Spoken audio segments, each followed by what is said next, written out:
Okay, so sorry. I wanted to do something on this because I keep seeing this pop up. Uh, Dwayne Haskins reportedly. Well, no, I'm not gonna say reportedly because I don't know if it for sure came from him. It could just be something passed through the rumor mill. But reportedly, it said that Jay Gruden didn't want to draft Dwayne Haskins. Now, if you remember some time ago, the year that Robert Griffin III and Kirk Cousins was drafted, I believe it was 2012. Reports came out after RG3 was picked that RG3 wasn't the selection that Gruden wanted.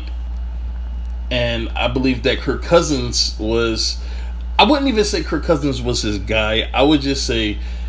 I would say that if Gruden had a choice to pick which quarterback he wanted to coach, I think Cousins was more. I guess his. Was I guess more of his selection.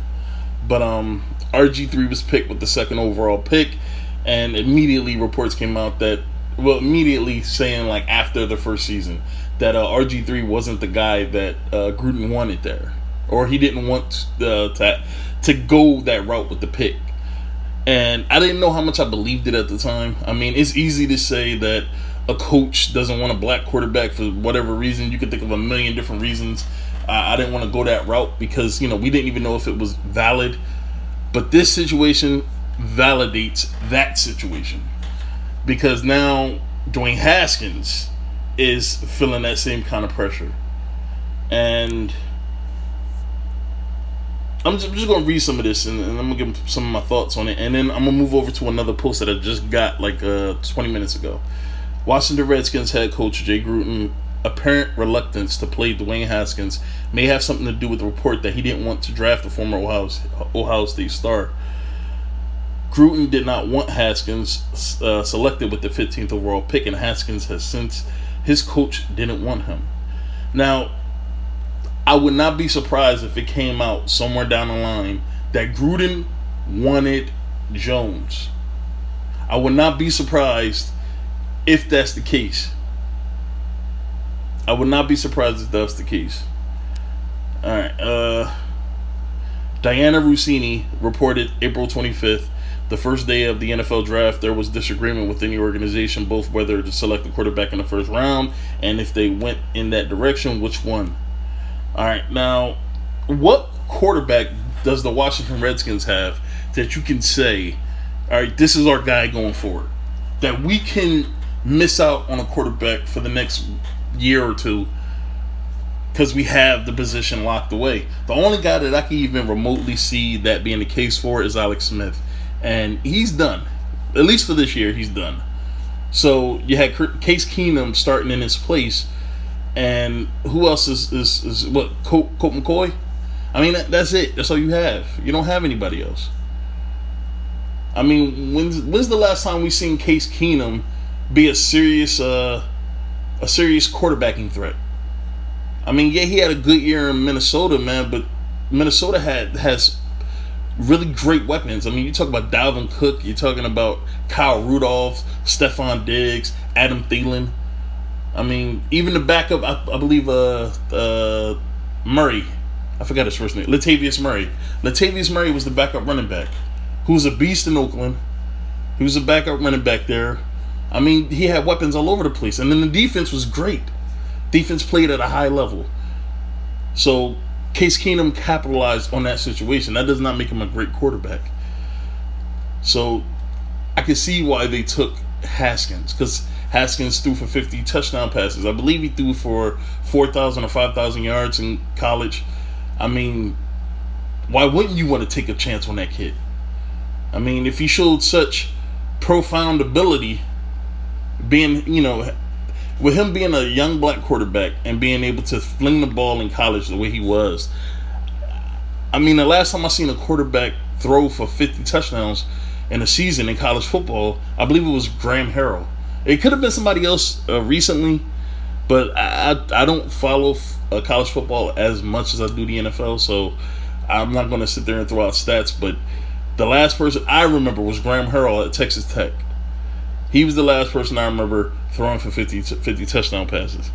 So I don't know about this, man. I don't know what the hell Gruden's problem is. All right, let's just look real quick. Look this over. And for some reason, it seems like the owners are the one that's making these draft picks. The owners, because here it is right here. The choice was taken away from the Redskins when Jones was drafted 6th overall by the New York Giants. And that's what I'm saying. I believe Jones was the guy. If they went a quarterback, because if you go back up here and they say the first day of the NFL draft, there was a disagreement within the organization, both about whether to select the quarterback in the first round and if they went in that direction, which one. Now, I wasn't in the room, so I don't know, but this is just my speculation. I believe that Gruden wanted Jones, but there was a chance Jones wasn't going to be there at 15. So there probably was some disagreement about trading some assets to move up. To probably move up to the Giants pick, trade a boatload of picks or something, and try to move up to the 6th pick to try to take Jones. Or probably a little higher, maybe jump above the New York Giants to take Jones. Or they were hoping that the Giants would pass on Jones and go Haskins, and then Jones drops down to 15 to them. But then you have so many other teams that possibly could have taken Daniel Jones. I mean, the Miami Dolphins, I believe, was what, 10, 11, 12 or something like that? I mean, if I'm the Dolphins, I probably would have went with a quarterback in his draft. I probably would have took Haskins, to be honest. But, I don't know, man. I kind of figured that Jones was the guy, because just like back in 2012 when RG3 was drafted, they went and drafted Kirk Cousins, and I guess that was like the Giants, the Redskins ownership conceding to Gruden, like, look, we're taking this guy number 2. We'll give you somebody, and I think they went 3rd round with Kirk Cousins. All right. And that's just my speculation. That's just how I'm making sense out of this situation. Because if you're a head coach and you're on the hot seat, the last thing you need to be getting wrapped up in is controversy on whether or not you have an issue with black quarterbacks, man. Because the first time it happens, it could just be chalked up as a rumor. The second time it's reported that this has happened within a 10-year span, now people start asking questions about you. And I'm not asking those questions about. That's not my first intention, is to jump instantly to racism or to prejudice. I don't want to jump that route.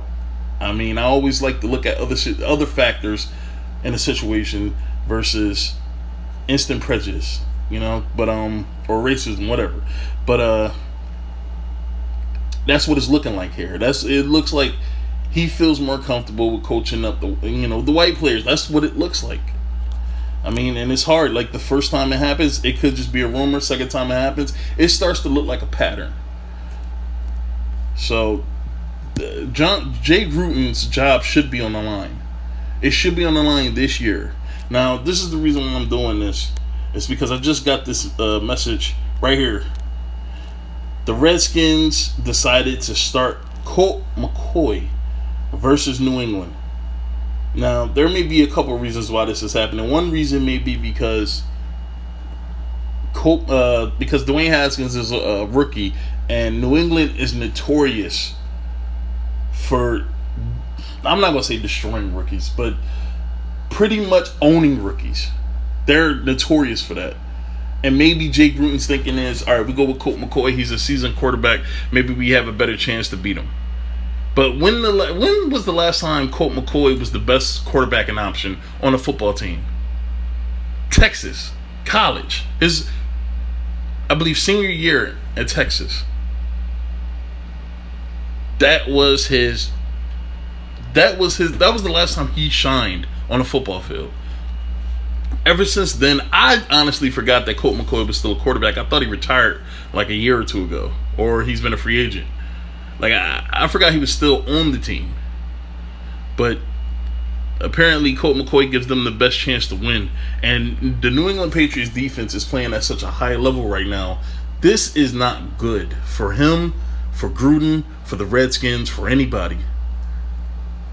I mean, it's good for New England because, I mean, pretty much Colt McCoy is like a rookie quarterback, to be honest. I don't think that he's had 16 starts in his career. So this is pretty much his rookie campaign still going on, man. Like, this dude's been in the league for like 7-8 years.